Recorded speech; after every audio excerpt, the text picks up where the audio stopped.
All right. I'm going to get started then, and I'm just going to start off by introducing myself. My name is Nikki Jackson, and my pronouns are she and her. To give a quick physical description, or a physical description of myself, I am a short, white, cisgendered female in her 30s. I have short brown hair and a pixie cut, and I am wearing black rimmed glasses and a teal t-shirt dress. And the reason I just gave that physical description is as an example of how to be inclusive. I also have a proud identity in the fact that I am disabled. When I say proud, that just means that I don't try to distance myself from that word. I don't think the word disabled is a dirty word or a bad word. It doesn't make me uncomfortable.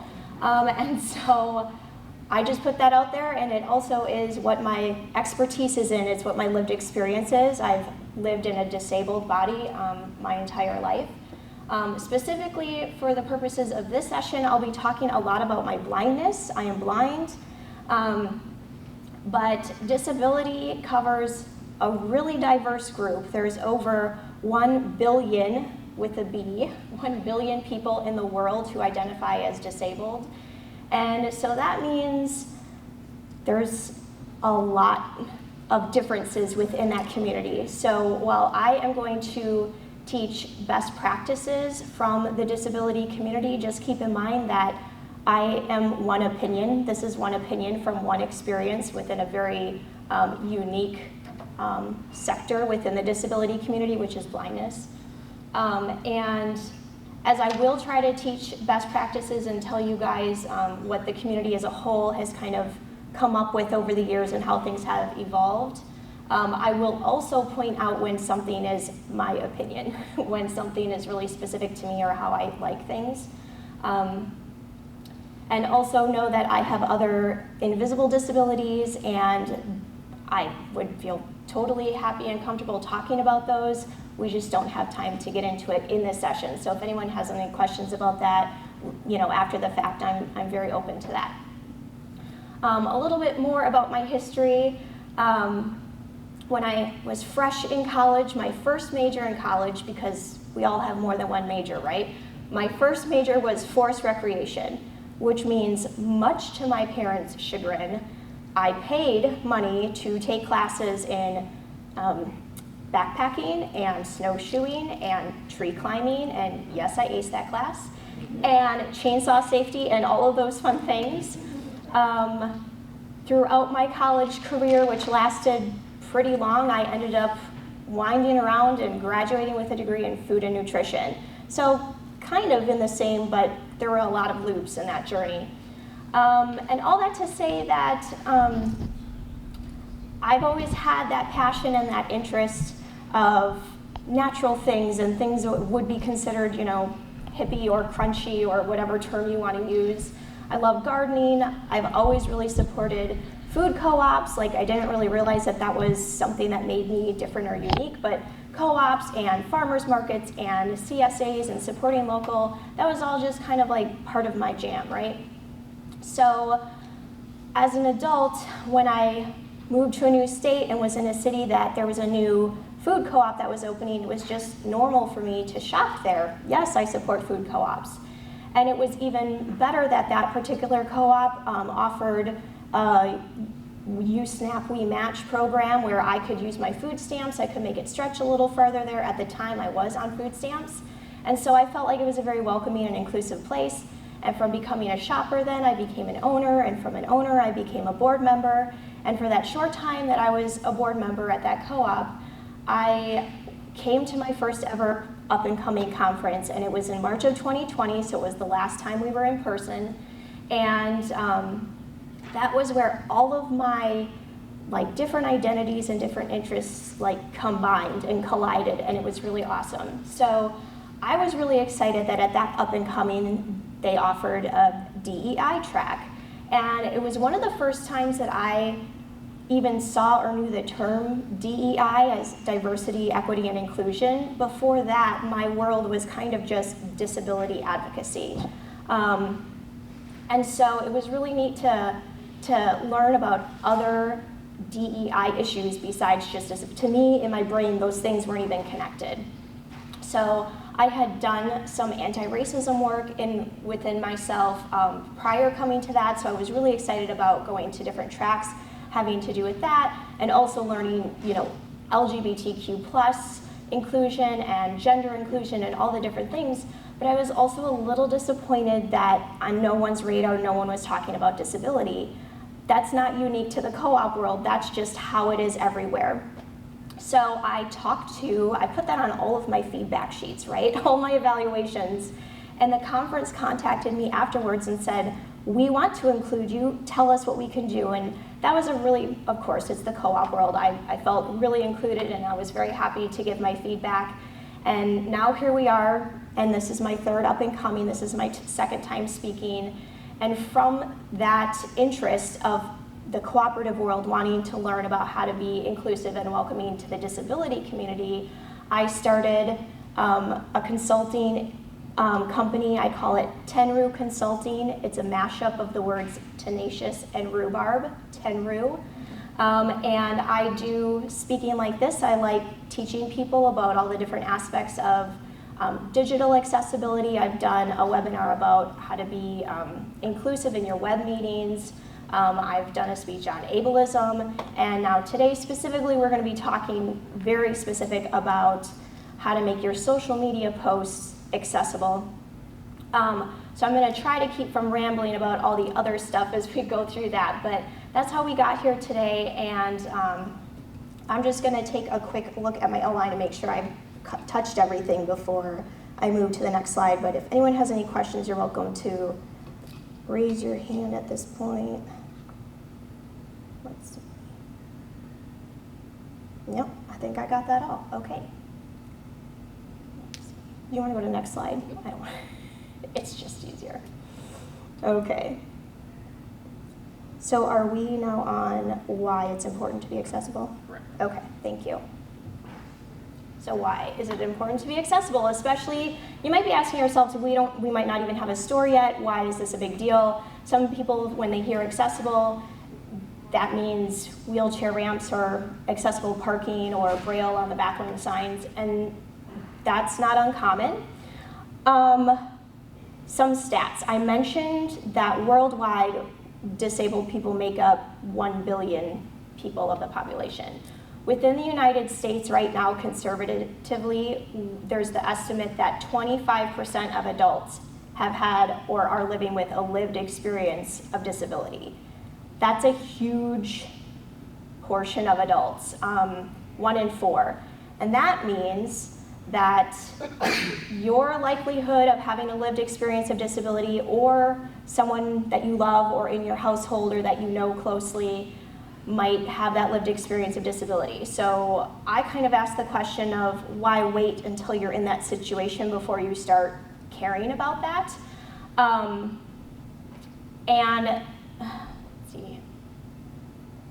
And along with that, that's a really big portion of the market share. That's a lot of money that you're kind of leaving on the table if you're not being accessible. Let's see. When I say disability as well, that includes, there's actually 5 different categories of disability, but a lot of people who are disabled might not call themselves disabled or categorize themselves disabled the way, I said I had a proud identity of disability. So things that it's the marginalized group that anybody can join at any part of their life in the blink of an eye. And I'm not saying that to be flippant or as a threat or anything like that, but sometimes it's temporary, right? So you might have an accident, you might have had surgery, where you might temporarily become disabled. You also might be lucky enough to be one of those people who age enough, and then as you age, your body might change a little bit. And so I'm also a very big, I subscribe to the theory of the social model of disability, and that is where I believe that the way that we view disability right now is that if someone is disabled, there's something wrong with their body. they need to be fixed or cured, or they have to be given an accommodation to make that fit into society. And as we switch over and move towards a world with universal design, that means that we're just getting rid of those barriers for everyone and making it easier for everyone. It's one of those high tides raise all boats sort of scenario. So instead of saying that someone who can't walk, there's something wrong with their body and their body needs to change or be healed, they're only disabled when they're in a situation where they can't get upstairs, right? So society and our culture can adjust and be more inclusive in their design by creating ramps or having elevators available. The example for me is I don't feel blind or disabled when I'm at home watching TV or reading a book, because I have technology that helps me do those tasks. And it's not until I'm out in culture and in society where things are only presented in print format, and then I'm like, what's going on? And that's when I remember or realize that I am disabled, because that is the disabling factor. So moving towards the social model is just a better user experience for everybody, and things like curb cuts, or like what we're going to be talking about today with alt text and image description, it is better for a lot of users and not just people who are from the disabled community. So it's better for business for that sense. One of the things we'll be talking about actually bumps your search engine optimization, which means that there's like stuff written in the code that helps boost you up when someone searches for you on the internet, so that's always good. And it's also really helpful for users in other situations where an image might not fully load. So if there's a not awesome internet connection, if you've ever been somewhere where you're traveling and you have a really long time loading, images don't load, alt text and image descriptions can help those users also know what's in that image. I just learned this last week, that there are security-minded people who block images from loading, say like in a newsletter, in their email. And again, if that image doesn't load, they're still getting the information from that image if you're implementing these things that I'll be talking about today. So, did I hit everything on this slide? Okay. Oh yes, thank you. Also, as cooperatives, it is a really great way to set example for change within your community and all the other groups. So a good example of this for me personally is that before coming to Up and Coming, or right around that time, I had no idea what pronouns were, like about announcing what your pronoun was. And I had gotten an email and someone had put their pronoun in their signature next to their name, and I was just bamboozled, and I had to look into it. But once I found out why that was being done, it's a very simple, easy, free thing for me to do to A, take away any questions or ambiguity or assumptions that people have about me, but also to show people that I care and I'm welcoming to all groups of people. So by implementing being accessible on your social media pages, we'll talk about there's two different ways to do it for screen readers. By doing that, you're kind of teaching that and putting that out there and setting the example. And no one had to tell me to start using pronouns in my email or on my name tag or when I introduced myself. I just started doing it. So this is a really great way for you guys to lead by example for the people in your community. Maybe if you're on the board but you have a different job, if you start doing this at your other workplace, and we just kind of spread the word and start getting this into best practice in all sectors. So I think I'm ready for the next slide. Are there any questions yet? Okay. Am I on how I interact? Yes. Okay. So how do I interact with social media, specifically as a blind person? There are a few things that I want to touch on. First is that I do use voice command. That's a high tides raise all boats scenario, where we're all pretty used to having smart devices or smart appliances in our homes. So if you say someone's name out loud and tell them to do a task for you, you have the disabled community to thank for that. That started out as an accessibility or an accommodation. So on social media, I will use voice commands to dictate, typing in things on my iPad or on my phone. But most importantly, I use a screen reader. And what a screen reader does, they're called different things on different devices. So on an Android, my Android, they call it TalkBack. And on Apple devices, they call it VoiceOver. And on desktops, it's called something even different depending on what program it is.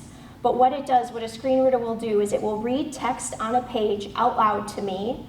And then when it comes across an image, it will maybe tell me what that image is, but only if the person who posted that image makes that possible. So if it comes across an image and it doesn't have alt text or an image description, it will just read gibberish to me. It will read what the file name is called. Usually it's like image 259566920, and like I have no idea what is actually in that image.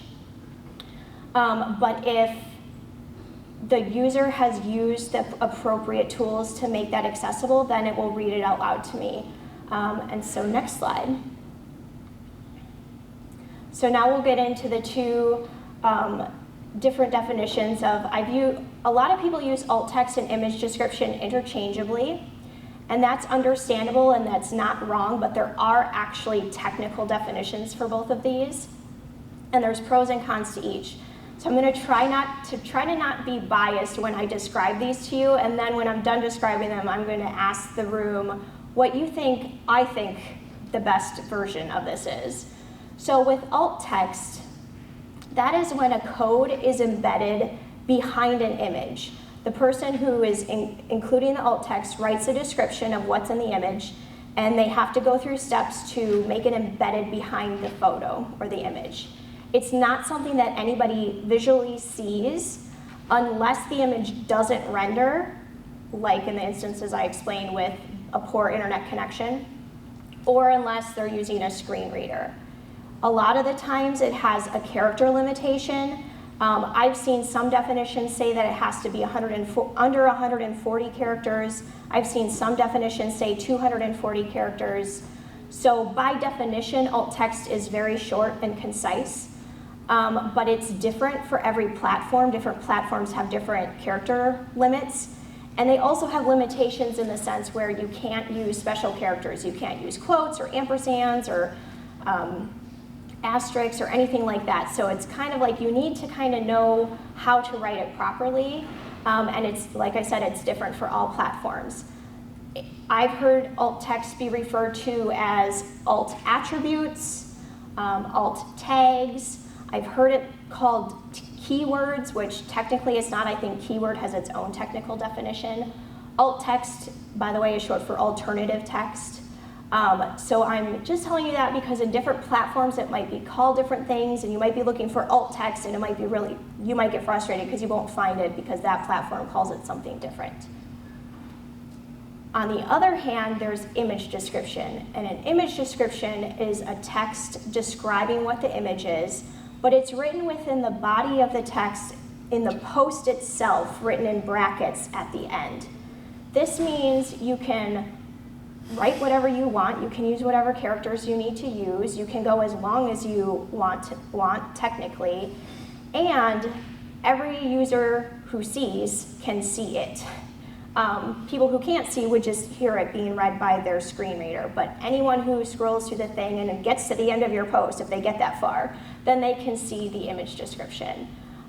So just from that definition, does anyone have any thoughts on which they think they would prefer if they needed a description of an image? I would prefer the image description one. Yeah. Do you want to tell us why? Just because then one, there's not the limited characters, so the person who posts it is able to be as clear as they want about what the image actually entails. And then also within that, then you can kind of use your own words to describe it and maybe have a bit more of an accurate description, I would say. Right. Anybody else have any other thoughts? If I'm over here, just maybe to be contrary, alt text, if I'm reading it correctly, does that happen as you're reading it, and the other is you only wait to hear it at the bottom? That's a really good question. So the way a screen reader will work is It's supposed to go in a certain order on a web page, so it will read the body of the text first, and then when it goes to the image, then it will read the alt text. So no matter what, you'll get either the image description or the alt text last as you're reading the post. It'll read the body, and then it will read the image. Is there any reason not to do both? There is. Yes, there is. It's not wrong to do both. That's something that I should say. Everyone is so different and everyone kind of has their preferences that unfortunately, as much as I'd love to tell you there's no checklist or like right or wrong. As long as you're doing something to make it accessible, everyone's going to have different needs. But you don't have to do both, and by doing both, you're being redundant. So if I come across a post that has an image description and then I keep scrolling and then it reads me the alt text and it's almost the same thing, then I'll be getting the same information twice, which for me personally, cool, I don't care, I'll just flip. I can stop it talking, I can skip to the next portion of it. But as best practice, it's taught that you only need to do one or the other. Go ahead, anyone? It seems like the image description is as viewable to everyone rather than the alt text, which is only viewable using the software or if the image doesn't load. Yeah. The image description is normalizing this for everybody else. Yep. Rather than the alt text being like reserved for only people who come across it. Right, exactly. Okay, I don't want to cut anybody off, but you guys hit it. Like, yes, that's it. So for me personally, I prefer image description. One, as it was said, it's just easier for the poster, the person posting it. It's easier for them. If you're teaching, the person who really, really needs to know about this is the person who's running your social media page, whoever that is at this time. If you have an open store, it's going to be your marketing manager probably. So if you're trying to tell your marketing manager, like, you need to do alt text on Facebook and on our Twitter and in our newsletters, like, that's a lot. It's not hard to learn, according to me, but you never know. And also it changes, right? Platforms change. Facebook is constantly changing for even typical users. So when they move things around, you're like, where did the alt text go, and all that sort of thing. So it is just simpler, it's easier to get into the habit, in my opinion, to put it in an image description. It's easier for the person posting, you don't have the limitations and all those sorts of things. And then yes, as the disabled person, I love image descriptions. I get very excited when I see image descriptions. I see them all the time in the disability world when I'm following like a disability advocate. But when I'm following a more generalized like DEI work or advocate, I get really excited when they include disabled people in their work because they're doing image descriptions. It does help normalize it. Someone's going to scroll through and they're going to say, why is that image description there? Like, that's really interesting. And it's at the end, so it's one of those things where if someone doesn't need it or want it, they can just keep going. Just like if you do end up using both image and alt text, image descriptions and alt text, then I would just keep going. I'm not going to write you an email and say, you did this wrong, you don't need both. The only thing, because I did say that it would help with your search engine optimization, which is a big plus for business, is that image description isn't going to help your SEO. Only alt text will do that. So that's not to say, though, if you did want to do both, you could do a true, well-written image description, and then within your alt text, you can just plug in those keywords that would help with your alt tags and attributes and things that help with SEO. That would be a way, to, I guess, to get the best of both worlds. But did I cover everything on this slide? Yes. Okay, next. Is this best practices? Yes. Okay. All right, so here are some examples of best practices on how to write, how to actually write what you need to include in your, now I'm going to use the term image description and alt text mostly interchangeably. First and foremost, please don't start a habit of relying on auto-generated anything for accessibility, whether that's alt text or closed caption or whatever comes out in the future. Please don't rely on it. They say they do auto-generated, but as a user, I can't tell you how many posts I go through that there's no alt text, there's no alt text. So they are not they meaning the platforms, Facebook, Twitter, LinkedIn, they're not doing the auto-generated the way they're telling you they're doing it. If they do include an auto-generation, it often does not give the information that you're trying to get out to people. So they might say, oh, there's a picture of a tree. But really the important thing about that image was that there was a tree with a quote, like text on it, and the auto-generated is just telling me it's a picture of a tree and it's not giving me the words that are on it, or vice versa. So they're not giving the information that you want it to give, and also it can give incorrect information to the point where it might be offensively incorrect. There was a case several years ago where the auto-generation of alt text included things that are now considered slurs for people. So you really just do not want to rely on the auto-generated alt text. Not all of them even have it. Facebook and LinkedIn claim to have auto-generated alt text, but like I said, as a user, I come across images all the time that don't have any alt text at all. Then when you are writing your description, you want to start with like the focus or the subject of what the image is first, because if someone comes across the description and they don't want to know, like they realize right away, like, okay, yeah, I can keep going past this. They kind of get the gist of what's most important at the beginning. You know, we have short attention spans. So whatever is most important is what you want to start with. You want to keep it descriptive, but not interpretive. So if we used a photo of a piece of art as an example, say there's a photo like a black and white room where it's completely empty and there's a red chair sitting in the middle of the room, and that's the piece of art that you're describing. If you describe that room as a dark, depressing black and white room with the proud, cheery red chair sitting in the middle of the room, you're implying your impression that that chair is proud and cheery. You don't know that. Like, that's your impression of it, that's your interpretation of it. And I guess unless you're the artist who actually painted that picture or took that photo, that's something that the user should have the right to put their own interpretation on that. So as one person might think a red chair in the middle of the room is cheery, another person might think the color red is oppressive or aggressive or any other interpretive word. So that's one way to make sure you're being concise, is to not implement your own like opinions or interpretations of what it is, of what the subject is.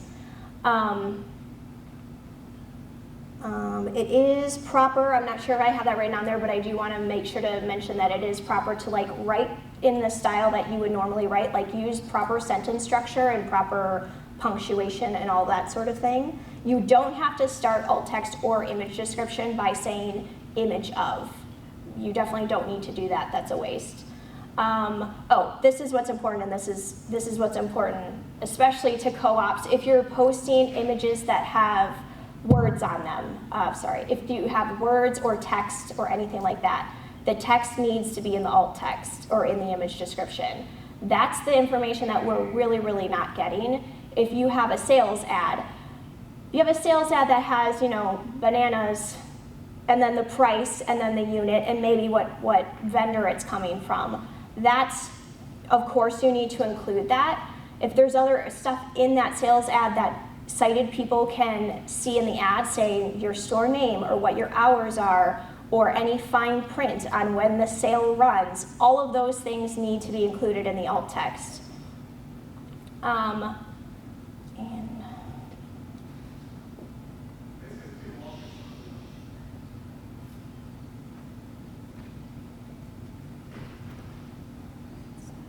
For some reason, my iPad is not wanting to scroll. Thank you for your patience. Yeah, you can tell me if I've missed anything.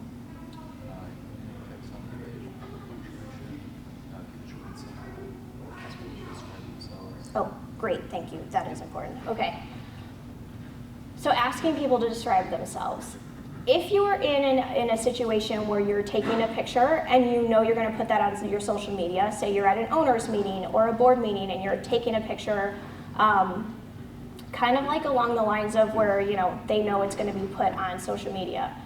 One of the best practices, if at all possible, I realize it's not always possible, is to ask people to describe themselves. And the reason you want to do that is for accuracy, to make sure you're not assuming anything about anybody, and to make sure that you're not being offensive. So I get newsletters within, I get a really awesome newsletter that is disabled artists who are BIPOC. And so when they write their image descriptions and they have people write their own image, like their description of how they would describe their bodies, I was scrolling through a newsletter last week and came across disabled dancers, and someone described themselves as white passing brown. So they described their skin color or their ethnicity in that way. That is a great example, again, for gender. If you're assuming someone's gender or their gender identity, if you're asking them to give their own description, then you're avoiding misassigning anybody. And also, even aside from that, when I say that you need to put any text that's in an image, example of that for me, I like when people describe what someone is wearing, what their t-shirt says, or what their slogan on their hat says, or any signs that are in the background. For a vision, for someone who can see, that's kind of, what is that, subliminal messaging? Like you're looking at a photo, and if you're at a farmer's market, a farmer might be wearing their t-shirt that's advertising their farm, and that's marketing, and that's part of the social media concept, right? So people who can see that and might not even realize it, but for a blind person, I don't get that advertising or that marketing or that cute, piffy slogan that might be on that t-shirt. But I will acknowledge that some people don't want their t-shirts described in an image. Maybe they just threw that shirt on because they haven't done laundry yet, and that's what they had to wear. So it kind of goes back to when you're writing and you want to focus on the subject of the image, what t-shirts say might not matter in some instances, but what a t-shirt says might matter in other instances. So having someone describe themselves is a really great way to make sure you're including what's important to the person being described. And again, it's also making sure that you're doing things accurately. Not everything is important in every situation, but I think we can all agree representation is important. And so I have a friend who is sighted, and she teaches blind children Braille.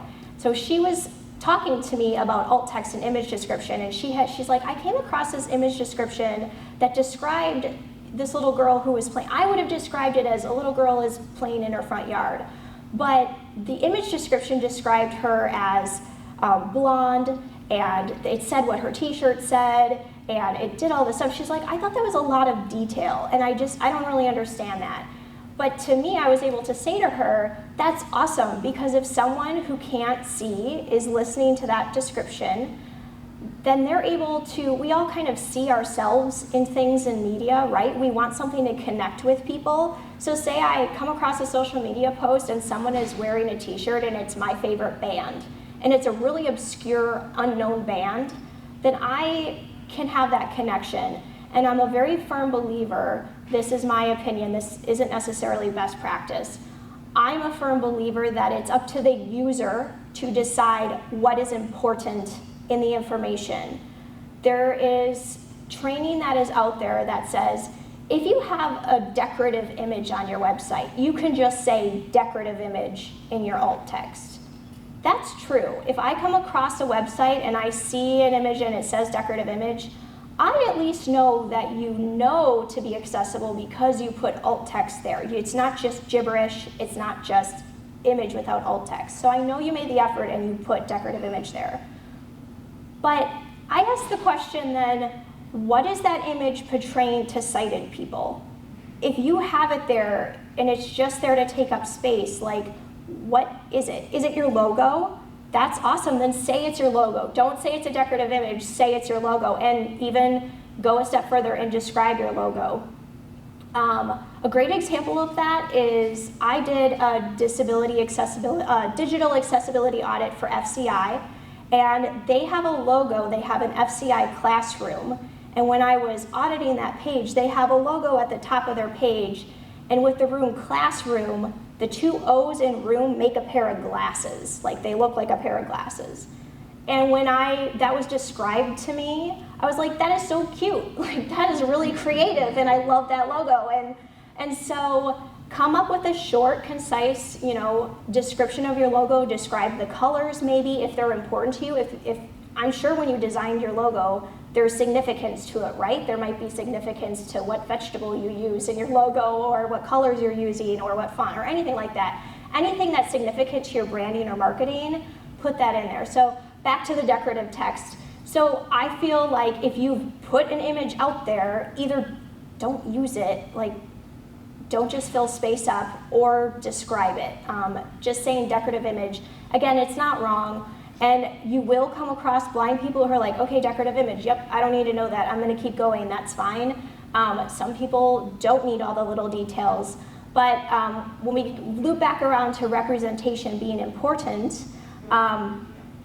we do connect with people, and it's up to the user to decide. So I came across something on LinkedIn a few weeks ago, and it didn't have alt text, and I said something about it, and the person responded with, well, don't worry, it's just our logo, and there's no valuable information. When you do alt text, you only have to, put what's valuable in the alt text. I get that for alt text. Why do you have to do that? Because it's a limited number of characters. If you only have 140 characters to say something, then you're not going to give all the details. But I kind of pushed back on that and said, well, it might not be valuable to you, but that's not up to you to decide. So I'm really in that ballpark where, when in doubt, write it, like include it. If you need to include it at the end of your image description, that's fine. But again, there's no right or wrong, and as long as you're trying, as long as you're doing something, it's better than nothing at all. And it's something that you might get feedback from your community or people in your group, and everyone is going to have a different insight or opinion on that. Did I hit everything on the slide? Yes. Okay, you want to go to the next one?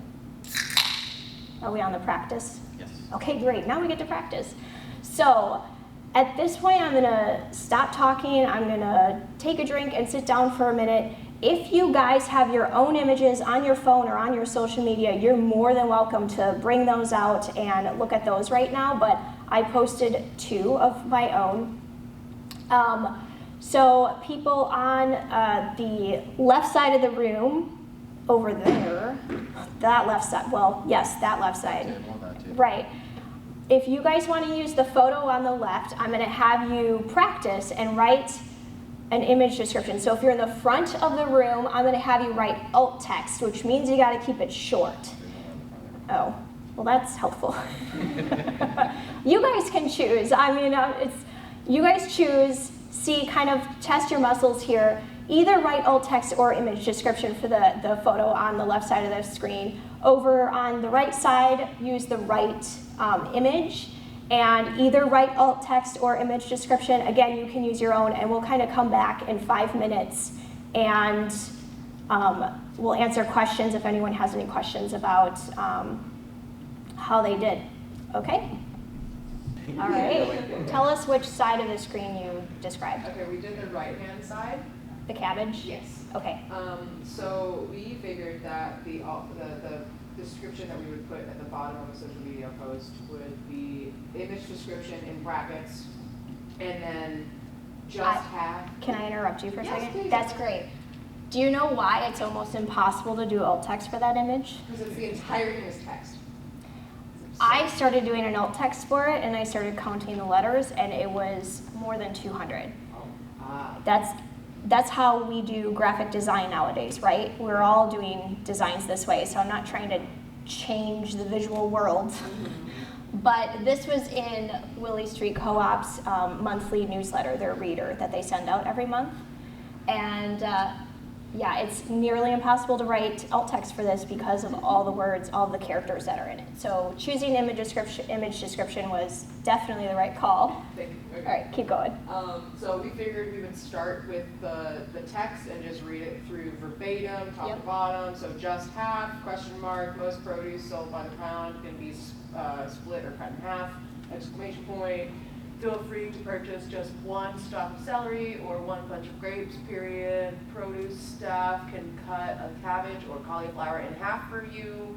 We hadn't gotten this far, but I don't know if the reader or the software user probably already knows it's coming from Willie Street because they're like Yeah, heard the they're in the account thing, name. yeah. So I would probably stop there with the text and then describe half a red cabbage, or a red cabbage cut in half on decorative wood background. Perfect. That's exactly perfect. It's not wrong to include the Willie Street, and I would say probably if you're the marketing person, you will do it because that's just another like exposure to the brand, right? It's another exposure to the logo and all that sort of thing. So I would put it in there. You don't have to put it in there, but the juice of the message does need to be in there. And if there was any fine print on here that says we're only available to give you this service on Tuesdays at 9 a.m., that should be included in the image description as well. But I don't think there is any of that on this image, is there? No. Okay. Thank you. I can't see it, so I'm assuming not. I have a question on that. Yeah. So I just had a question about the colors. So like it's a red cabbage, but the color's purple. Purple? And like what would you go, like how would you go about describing that? Like if it's a banana and it's a green banana versus a yellow banana. Right. Because this particular post is about, they mention multiple vegetables in it, I don't think the actual specific species of the vegetable is important to this image. So I would go with you and I would describe it as a vibrant purple cabbage cut in half. But calling it a red cabbage isn't wrong either. If it were a sale and it were specific to a kind, then that's when you would need to be accurate. But I like when people describe colors of vegetables. So like your example of the bananas is perfect because some people need to buy bananas when they're green and some people want yellow. And so I would describe that if you have the space and capacity to include that in the description. Any other questions on that one? I'll this one but later. Thank you. Yeah? Did anyone describe the other photo? Do you want to share? Yeah, not safe. I have full consensus from my table piece, but photo of Oshkosh Food Market Food. A banner is in the foreground. A woman signing something. Join us with co-op name. Join us with co-op names on the banner. Yeah. I think that's an accurate description. It's not inaccurate in any way. And that was an alt text Oh, good. approach. Okay. Yeah, that's under one photo. Sure. Good. So just like, just if people are trying to learn specifically about alt text, when you are putting what things are on banners, when you're typing it out, you don't put quotes. You just type it without the quotes. So it wouldn't say like, quote, join us today, unquote, in your actual script. And along with that, with alt text, I learned this by doing it. I was listening to alt text describe, and a lot of times, especially with sales, things will be like 2 for 1 is 2 slash, 2, like what the number is slash and then what the price is, and you can't type it that way. So you have to write out word for word the number 2 or the word 2. I would do the number 2 because that's less characters. 4, like FOR, and then the price. And so when you have to do dollars and cents, because you can't use special characters, you have to say 2, the word dollars, 32, the word cents, and all that sort of thing because you can't use characters. So that it can get really tricky because of character limitations, and you're not typing the way that you would normally type or speak. You have to kind of write it as it's heard. Another great example of that is when you come across the word co-op with a screen reader, it comes out coop. Yep. So you do co space op, or cooperative or whatever it is. I have a question. Does Yeah. the hyphen in between co and op go through on the screen reader all right, or no? If you're doing alt text, I don't think it will allow it. I think Okay. it'll say there's special characters in this, you can't do that. If it's in an image description, I think it reads properly. But a lot of times when we're typing, we don't, pardon? Might do code dash off. Yes, dash, that will be what it says. Or it will say slashes and dashes when you're in an image description. Okay. Something that I said thank you. Okay. Something that I forgot to mention in the last about best practices is that when I attended a session for blind people last summer, and we were talking about audio description, which is tracks that are played on videos that describe what's going on in the screen. And so we were talking about audio descriptions, and people were asking, how do you know if you should describe someone's gender or skin color? And we don't want to be offensive. We don't want to be othering. We don't want to point things out when it doesn't need it, when it's not relevant to the situation. And the panelist was made up with a wide range of people, including several members of the BIPOC community. And I love it when people answer questions with questions. And they said, why are you describing it? If you're describing one person's skin color, are you describing everybody's skin color? So that is just something I wanted to pass along, that I try to take that to heart when I'm describing anything. If I'm pointing out someone's gender, then are we describing everybody's gender? Sometimes it is relevant to the post. It might be the focus, or you might want to amplify that. And that's one thing, but that's just a really good food for thought and something to ponder on and maybe do a little bit more research on your own. That's the feedback that I got, which is kind of why when I describe myself now, like I do include that I'm white, because to my other blind friends, they may or may not know. I don't know what someone's skin color is by talking to them most of the time. So that's just, it's another great reason why you ask someone to describe themselves. They'll tell you what's important to them to have people know about them. But that's just something food for thought as we're moving forward with describing photos. So are there any other questions or does anyone else want to practice on any of their own photos that they have or their own practice within their co-op? Can I ask a Yeah. kind of small question? Yeah. You said earlier not to start description with image of, Yes. kind of redundant or just unnecessary text. Mm-hmm.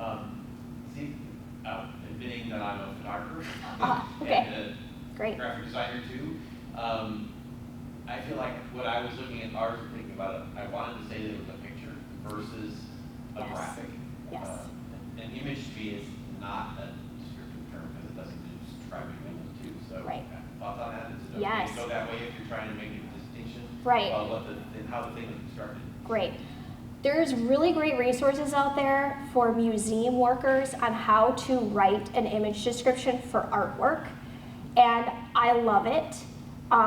That is part of the resources that I give to everybody. After conference, you guys will get the PowerPoint and my resource tab, and that's on there. I don't refer people to that until I've said all of this though first, because when you're doing something on social media and it's specifically for a food co-op, most of that stuff is like exactly the opposite. Like I said, you don't want to give your interpretation of what it is. When it comes to art though, when I go through a museum or I'm going and I'm listening to an audio tour or I'm reading an image description, the questions I'm asking are, what is it made of, what's the material, what's the color, what's the scale, all of those things. So yes, as an artist or like as a photographer, there is a difference between a photo or a painting. So that is, yes, you would include that. You wouldn't necessarily need to do that at the beginning. You could put it at the end if you wanted to add it as like a minute detail that somebody might find importance to. But yeah, does that answer your question? Yes, great, thank you. Great. And so that's something too, like, if you're looking for resources to train people on how to do this, there are nuances between different venues, different sectors in the market. You know, corporate or cooperative or business-minded training might be totally different, because some people are training to advertise and other people are training, you know, to describe the beauty of something. So thankfully, though, there is a large pool of resources that are coming out more and more from the disabled community. One hidden little bonus tip for that is, if you're trying to learn about the disabled community and what can help them, really big thumbs up, extra effort if you get your information from the disabled community, from people who are disabled. All the resources that I give on my list are from disabled organizations run by disabled people. We have the Say Nothing About Us Without Us, and that's one reason why it's important to have all of your posts be accessible from the get-go, is because we want to be your owners and on your board and all of those things. You don't know that you're not including us until we're like, hey, we're over here, I can't read your image. If you're posting a social media post inviting us to like a community event, but the post is all written in an image and not in the body of the text, then we don't know you're having a community event that you're inviting us to. And I don't think anyone in the room is thinking like, well, we don't want the blind people there. But that's sometimes what it feels like when we're like, well, we can't read that image. And we literally did not get the invitation. So from the get-go, you want to be implementing these things in that sense. So if there aren't any other questions, now we'll get down to the quick nitty-gritty. Okay. Go ahead. Yeah, I mean, maybe you're about to get into this, but I guess I still have a question on just practically, like, how do you actually put in an alt text Go to the next page. and an image description? Yeah, that is exactly what we're getting to now. I'm going to go through all the social media. I'm going to do it quick. You can stop me or say slow down, or you could get out your phones and try to do it along with me. But I'm going to go through quick. We'll do Facebook, Instagram, Twitter, LinkedIn, and then I'll talk about Constant Contact and Mailchimp. And then if we have time, I can talk about YouTube and closed captioning, but that's a whole nother thing. So are we on the Facebook page now? Okay, great. So with the caveat that platforms change, and it looks, I would have posted images of where to click. It looks different on everybody's device. It'll look different whether you're on an iPad or a phone or a desktop or whatever it is. So specifically on Facebook, I believe you upload the image, then you click edit, and then there'll be like a little add alt text thing within the edit field. Within Facebook, you can enter custom alt text up to 300 characters, which isn't bad for alt text, but it's still what it is. And then you'll click save. So does anyone have any questions specifically about Facebook? Okay, go to the next one. Now we're on Instagram. Okay, so on Instagram, you'll click upload, then you will decide which picture, you'll click on the picture that you want to do and hit next, and then there's a tiny button that says advanced settings. Within advanced settings, then you click the alt text, you add the alt text, only 100 characters, that's the smallest I've ever seen, especially for Instagram of all places, where like, I've never been on Instagram, I think it's all photos, I think that's what it is. Yeah. And so then you click save, and after you click save, that's where you add what they call the caption, which is actually the post, like the body of the post. You can write whatever you want in there, and then click share. So that is how it goes on Instagram. Any questions, or can I move forward? Next. Twitter? Yes. Okay. On Twitter, now this is kind of interesting, because Twitter is backwards, where the posts, they limit the number of characters you have. And so people have started adding images on Twitter that are screenshots of like threads and conversations. And so as you'll notice on Twitter, you will do, you'll upload the photo, and then there'll be on the bottom there'll be a button that says add description. So it's called a description, not alt text. Add description, and then you can type in a description, and they give you 1,000 characters. So that's a lot better, and I think that's pretty neat. So you do 1,000 characters, and then you click save. And that's how you do it on Twitter. Any questions? Okay, next. we have LinkedIn. LinkedIn is my favorite because it's the only social media that I partake in. So for LinkedIn, you'll upload the image. There's a little button that says add alt text. Like Facebook, they have a limit of 300. Then you click save, and then you gotta click done. There's a save and then a done, so you gotta make sure you do both in order for them to both post. Up until very recently, you could not add alt text if you were using a mobile device. You could only add alt text if you were on a desktop. That thankfully has changed because I use a mobile device, so I was always using image descriptions and not alt text. But something that did come across my desk this week is that if you are doing scheduled posts on LinkedIn, it does not give you an option to add alt text. So that's just another reason why image descriptions come in to save the day. But if you're doing scheduled posts on LinkedIn, you can't do alt text on your image. I don't know if that's the case for other platforms like Facebook. Facebook and LinkedIn seem to be very similar, so it might be the case on Facebook, but I just wanted to throw that out there. If you have someone who's like, you don't have alt text on your stuff, and you thought you did, and you're like, I thought I was doing this right, I don't understand. We had to dig into that a little bit this week, and they're like, oh yeah, you can't add alt text on a scheduled post, and why? Anyways, so that is LinkedIn for you. Next, if there aren't any questions. All right, now we're on Constant Contact. Constant Contact, I have had mixed results with. I'll just say there's two ways to add alt text within Constant Contact. I have been a receiver of Constant Contact newsletters for a very long time, but I've also set up my own account as a user to see if I could train people better on how to do it, and it's kind of hit or miss. They say one way to do it is to permanently add alt text within an image, and that is by going into the library, selecting the image, hitting edit, which is a small little pencil, and then saying add description and save. And then they claim that if you use that image in any newsletter or any email going forward, then that alt text will magically appear in the newsletter. Personally, I don't think that's the case. I can't prove it, but when I'm conversing with co-ops who say like, we did add alt text, I don't know why it's not showing up. The good thing about Constant Contact is that you can send a test email, so I definitely recommend that you send a test and that you test it for its ability to actually do the alt text. The other way, which I feel is more reliable and always does work, is if you actually add the alt text within the email itself. That's not considered a permanent change. So you click on the image that's in your email to open up the toolbar for that email, and then you click replace, and then click alt text, and then you add your description, click save, and then click insert. And I am not sure if there is a limit for Constant Contact for their alt text. I believe there is, but I could not find what the limit was, so that is something to keep in mind with that. So any questions on Constant Contact? Okay, next slide. This is my only cop-out. I really, really like Mailchimp as a user. I'm not going to reinvent the wheel. Their webpage, they have really great training. I was actually very impressed with Mailchimp and their training. They talk about how to write an alt text, why it's important, and all those things.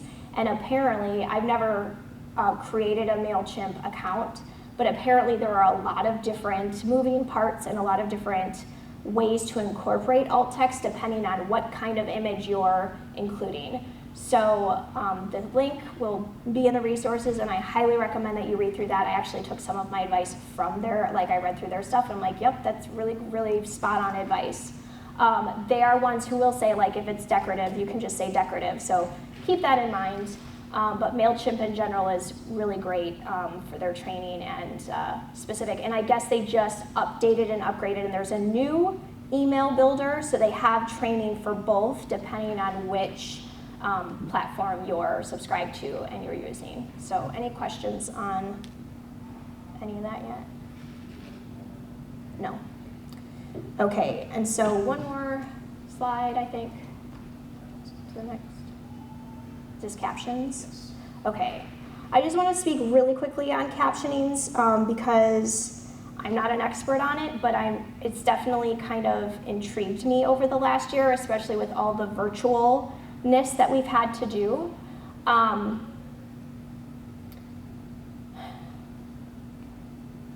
can't speak on how to make social media accessible without speaking on captions, because accessible isn't just for blind people, it's for a whole array of people. With closed captions on videos, 80% of users who scroll through Facebook have it set to mute. I don't know, maybe you're scrolling through Facebook at work and you don't want the noise to come through. And if you have your videos on mute and people are scrolling past and you don't have closed captioning, then people are just going to keep scrolling. So it's another one of those situations. It's not just for people who are hard of hearing, it's for people who don't want the sound on. People who are neurodivergent will also appreciate having closed captions and being able to control if there's like sounds and that sort of thing as well. With YouTube, I will say that they have auto-generated closed captioning, and I know I say don't do auto-generated. The good thing about YouTube auto-generated closed captioning is that you have the ability to go in and edit. So please do that. Please go back in and edit and make sure that things are correct. They also give you the ability, you can download videos that have the caption embedded already. You don't have to use the YouTube platform. You can use SRT files, you can use like pretty much whatever files you need. And if you don't know what those things are, neither do I. I'm not an expert on it. Closed captioning is really interesting. There's hard captioning and open captioning and live captioning, and those all mean different things. So figure out which platform you need to use and what you need to be accessible with, and then learn for that particular platform. Facebook does have auto-generated captioning. I think I read somewhere that Facebook captions only come up if you have it on mute. You don't have an option to turn it on and off if you don't mute it. I think that's different depending on what kind of device you're on, though, quite honestly. And for live Facebook videos, my recommendation would be to hire a CART, which stands for like captioning in real time. That's what CART stands for. So that would be for live for Facebook. What else is listed up there? Twitter, there's no CC on Twitter videos. It has to be embedded in the video when you upload it, or you can do a transcript in the post itself after you've posted it. And then we have Zoom. Did I miss one? Instagram. Instagram is also one of those things. You have to have hard captions embedded in already. A hack around that would be to post it in the post itself, posting a transcript or a link to the transcript. Zoom and Google Meet then for virtual meetings. If you have virtual board meetings or owner meetings or anything like that, they both have AI. They both have auto-generated live captioning as an option. Zoom calls their closed captions transcripts. I don't know why. That's not what a transcript is, but it's what Zoom calls it.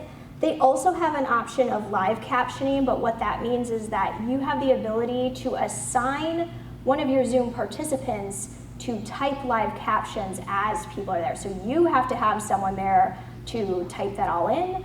I will say with that, with captioning and all this other stuff, that from the get-go, you guys should have accessibility as a line on your budget, because not all these services are free, and quality services aren't free.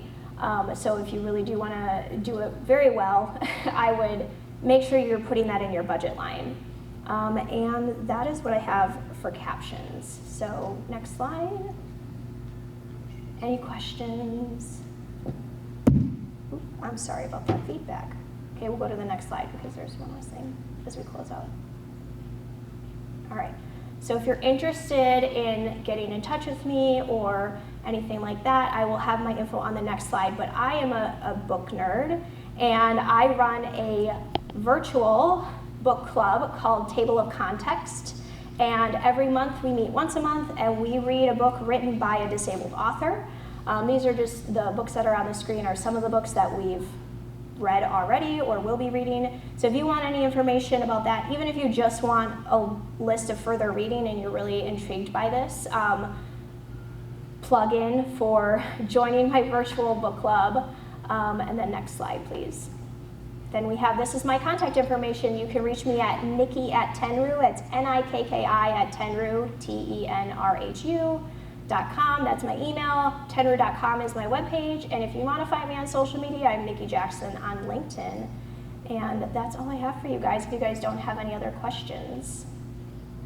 I had a question. Yes.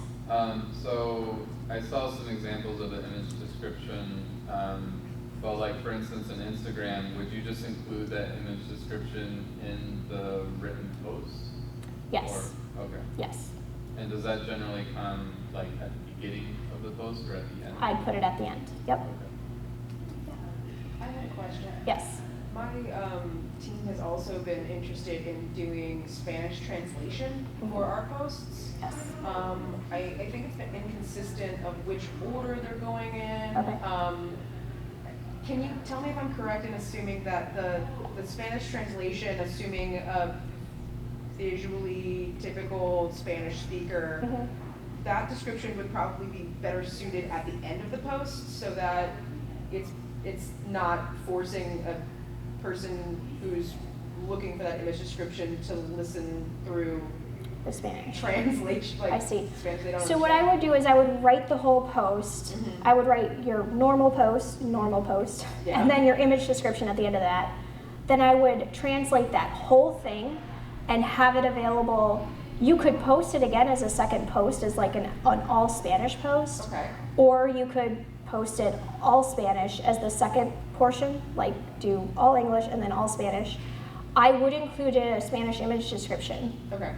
But so whatever you do in print, do in description, and whatever you do in English, do in Spanish, like completely equal across all boards. So when I get newsletters for like the things that I follow, there will be a English PDF and a Spanish PDF, and they're both exactly the same thing, and that gives people like, you click on which link you want to take you to. So for social media posts, I actually think that would be pretty cool to post a post in English and then post it again in Spanish. That would just be my opinion though on that. But did that answer your question? Thank you for your perspective. Yeah. Any other questions? Okay. Well, I really appreciate you guys coming to this session and for your time. I have some JEDI stickers up here that have the JEDI acronym for Justice, Equity, Diversity, Inclusion. If anyone wants one, I have them left over from last year. That are just free to anyone who wants to take them. But yeah, now it's lunchtime, so I'd say go run up there and get the food before the good stuff is gone. Thank you guys.